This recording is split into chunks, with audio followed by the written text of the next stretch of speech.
ये कैसा cease fire है जहां बातें कम, बारूद ज्यादा बरस रहा है। अमेरिका, ईरान दोनों जबरदस्त हमला कर रहे हैं। ईरान ने कहा अभी 3 अड्डों को तोड़ा है, 13 सैन्य अड्डों पर हमला बाकी है। ट्रंप की धमकी लिख कर दो, नहीं बनेगा एटम बम, वरना मुश्तबा का नंबर। कुवैत में ईरान के ड्रोन धमाकों में मौत की खबर से अमेरिका सन्न हो गया है। ईरान ने अमेरिका को मदद देने वाले 3 देशों को मिसाइल से फोड़ डाला है। रेवोल्यूशनरी लड़ाकों ने अमेरिकी सैन्य ठिकानों वाले दुश्मन देशों को वार्निंग दी है कि अगला धमाका उन देशों पर होगा जहां भी ट्रंप फोर्स तैनात है। वहीं अमेरिका ने 4 दिनों में चौथी बार ईरान के केशम आइलैंड पर हमला किया। इससे भड़के ईरान ने दावा किया कि कुवैत, इराक और बहरीन में मौजूद अमेरिकी सैन्य ठिकानों को मिसाइल और ड्रोन से भारी नुकसान पहुंचाया गया है। ईरान ने सबसे जबरदस्त हमला कुवैत में किया है, जहां सुबह शुरू हुए मिसाइल धमाके अब भी रुके नहीं है। ईरानी हमलों से कुवैत इंटरनेशनल एयरपोर्ट पर अफरा तफरी मची है। हालांकि कुवैत ने बयान जारी कर कहा है कि उसके एयर डिफेंस सिस्टम दुश्मन की मिसाइलों और ड्रोन को रोकने की पूरी कोशिश कर रहे हैं। ज्यादातर विस्फोट इंटरसेप्शन ऑपरेशन के चलते हुए हैं, लेकिन कुवैत रिहायशी इलाकों में बारूदी तांडव दिखाई दिया है। ईरान की मिसाइल आंधी से कुवैत में इमरजेंसी जैसे हालात हैं। सेना ने लोगों के लिए एक और चेतावनी जारी की है। कुवैत सेना ने कहा है कि अगर कहीं मिसाइल, ड्रोन दिखाई दे तो लोग उससे दूर हो जाएं। संदिग्ध सामान मिलने पर इमरजेंसी नंबर पर सूचना देने की अपील की गई है। कुवैत की तरह बहरीन और इराक में अमेरिकी ठिकानों पर हाई अलर्ट है। बहरीन के गृह मंत्रालय ने चेतावनी सायरन बजाए हैं और लोगों से शांत रहने की अपील की है। बहरीन में नागरिकों को नजदीकी सुरक्षित स्थानों पर जाने और सुरक्षा निर्देशों का पालन करने के लिए कहा गया है। ईरान के सरकारी ब्रॉडकास्टर IRIB ने सोशल मीडिया प्लेटफॉर्म X पर कई वीडियो शेयर कर घातक हमलों का दावा किया है। वीडियो में मिसाइलों को बहरीन और इराक के आसमान में विस्फोट का दावा किया जा रहा है, लेकिन अमेरिकी सेंट्रल कमांड ने ईरान के हमलों को खोखला दावा करार दिया है। सेंटकॉम ने कहा है कि ईरान ने बहरीन में US नेवी के 5वें बेड़े के मुख्यालय और एक अमेरिकी एयरबेस पर मिसाइल और ड्रोन हमले का दावा किया है, लेकिन सभी हवाई खतरों को समय रहते रोक दिया गया और किसी भी अमेरिकी सैन्य ठिकाने पर हमला सफल नहीं हुआ है। अमेरिका ने धमकी दी है कि ईरान पर कोई रहम नहीं किया जाएगा। जब तक ईरान अपने एटमी प्रोग्राम को पूरी तरह बंद नहीं करता, तब तक कोई भी प्रतिबंध नहीं हटाया जाएगा। Any sanctions relief is condition based, which means it has to be in return for the reason why those sanctions were put in place in the first place, which is their nuclear program. So yeah, look, Iran is being sanctioned because they enrich uranium.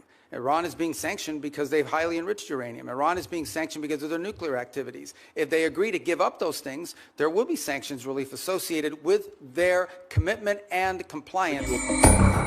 America को Iran की leadership पर रत्ती भर भी भरोसा नहीं रह गया है। इसीलिए ट्रंप ने एटमी डील की नई शर्त लगा दी है। ट्रंप ने नई शर्त में कहा कि ईरान उन्हें लिखित आश्वासन दे, तभी डील आगे बढ़ेगी। ट्रंप ने अपनी शर्त में यह भी कहा है कि परमाणु गतिविधियों पर ठोस समझौता होगा और इसके बाद ही अमेरिका ईरान को आर्थिक राहत देगा। ट्रंप का कोई पैंतरा अब तक ईरान पर काम नहीं आया है। अमेरिका के केशम आइलैंड पर बार बार हमले की वजह का भी पता चला है। अमेरिका की एटमी डील पर बार बार स्टैंड बदलने के बाद से ईरान ने खास तेवर अपना लिए हैं। सुप्रीम लीडर मुस्तबा खामनेई ने secret war headquarter Qeshm island को एक्टिव कर दिया है।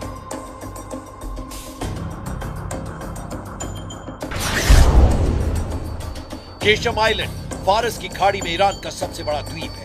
यह हॉर्मुज़ स्ट्रेट के मुहाने पर है, जहां से दुनिया का लगभग 20 से 25% कच्चा तेल गुजरता है।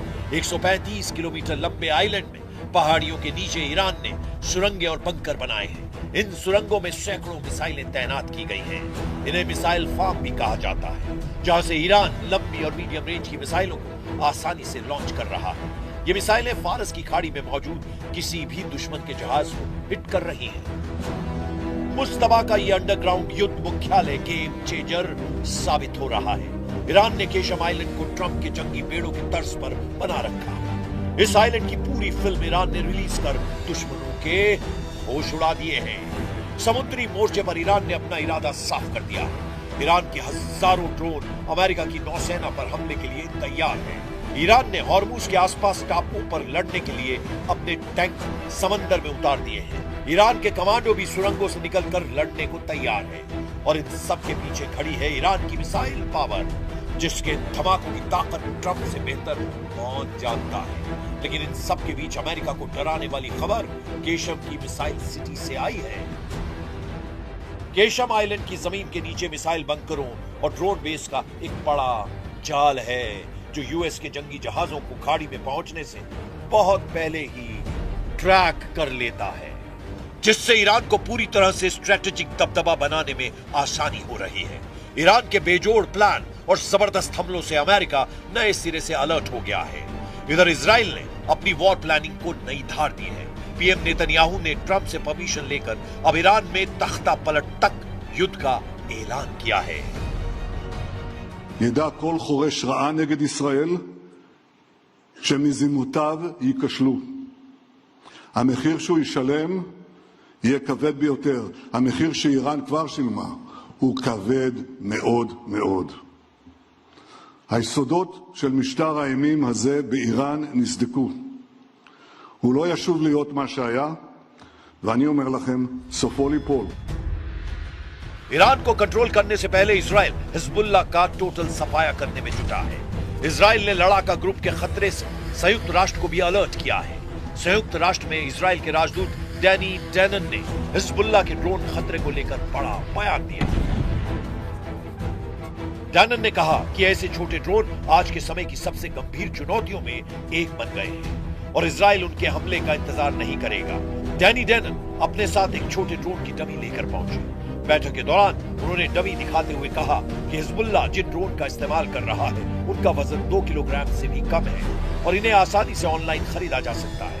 डैनन ने कहा ये ड्रोन किसी भी गाड़ी की खिड़की तक पहुंचाए जा सकते हैं और बेहद कम ऊंचाई पर उड़ते हैं, इसीलिए इनका पता लगाना मुश्किल होता है। डैनन ने आगे कहा कि जब तक आपको अपने सिर के ऊपर इसकी आवाज सुनाई देती है तब तक बहुत देर हो चुकी होती है। डैनन ने कहा कि इजराइल इन ड्रोन से निपटने के लिए नई तकनीकों और रणनीतियों पर काम कर रहा है। उन्होंने कहा कि इजराइल इस चुनौती का समाधान खोज लेगा। Now Hezbollah are using different kinds of drones. Few of them with fiber optic. These drones weigh less than 2 kilograms. It flies low. It is very difficult to detect. And by the time you hear it above your head, it's too late. इस बीच Iraq से Israel के लिए good news मिली है, जहां Iran समर्थित 2 लड़ाका group ने surrender कर दिया है। ईरान समर्थित इराकी मिलिशिया अस्साइब अहल अल हक और इमाम अली ब्रिगेड ने अपने हथियारों को इराकी सेना को सौंपना शुरू कर दिया है। हालांकि नेतन्याहू से नाराज ट्रंप ने उन्हें सोमालिया फ्रंट पर करारा झटका दिया है। इजराइल ने सोमालीलैंड को नए देश की मान्यता दी है। सोमालीलैंड को सोमालिया से अलग मुल्क के रूप में मान्यता के मसले पर अमेरिका इजराइल के साथ नहीं है। वॉशिंगटन ने सोमालिया की एकता और अखंडता की पुष्टि की है। मिडिल ईस्ट से आई रिपोर्ट के मुताबिक सऊदी अरब और खाड़ी देशों के प्रेशर में ट्रंप ने सोमालिया का पक्ष लिया है। अमेरिकी विदेश विभाग ने कांग्रेस को सोमालीलैंड को लेकर एक रिपोर्ट दी है। इसमें कहा गया है कि सोमालीलैंड के विकास के लिए सोमालिया में शामिल किया गया था। सोमालीलैंड के साथ अमेरिका के बेहतरीन संबंध हैं, लेकिन वॉशिंगटन सोमालिया की संप्रभुता और अखंडता की पुष्टि करता है। रिपोर्ट में अमेरिकी अधिकारियों के हवाले से कहा गया है कि राष्ट्रपति डोनाल्ड ट्रंप शायद ही सोमालीलैंड को मान्यता देंगे, क्योंकि अरब और मुस्लिम देशों का उन पर दबाव है।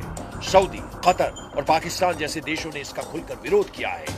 लेकिन इसका एक पहलू ये भी है कि ट्रंप सोमालीलैंड को मान्यता देने की बजाय पूरे सोमालिया को अपने कंट्रोल में लेने की कवायद शुरू कर सकते हैं। ट्रंप ने कई मौकों पर सोमालिया की सरकार और व्यवस्था की तीखी आलोचना की है। ट्रंप सोमालिया को बेईमानों का देश कहते हैं। ट्रंप की नजर में जो भी खटकता है उसका हश्र ईरान जैसा होता है। फिलहाल उन्होंने सारा फोकस ईरान से एटमी डील पर लगा रखा है। ईरान को झुकाने के लिए ट्रंप हथियारों का ट्रेलर रिलीज करते रहते हैं। कुछ दिन पहले उन्होंने जिन हथियारों से ईरान को धमकाया है, युद्ध के अगले राउंड में उन्हीं के इस्तेमाल का खतरा है। ट्रंप ने अपने social media platform truth social पर एक वीडियो जारी किया था, जिसमें उनका एयरफोर्स वन विमान, फाइटर जेट्स और परमाणु बम वर्षकों के बीच उड़ता हुआ नजर आ रहा था। इस वीडियो में एयरफोर्स वन के साथ F-15 फाइटर जेट, B-1 और B-2 बॉम्बर भी थे। बीच में अमेरिकी राष्ट्रपति का विमान एयरफोर्स वन।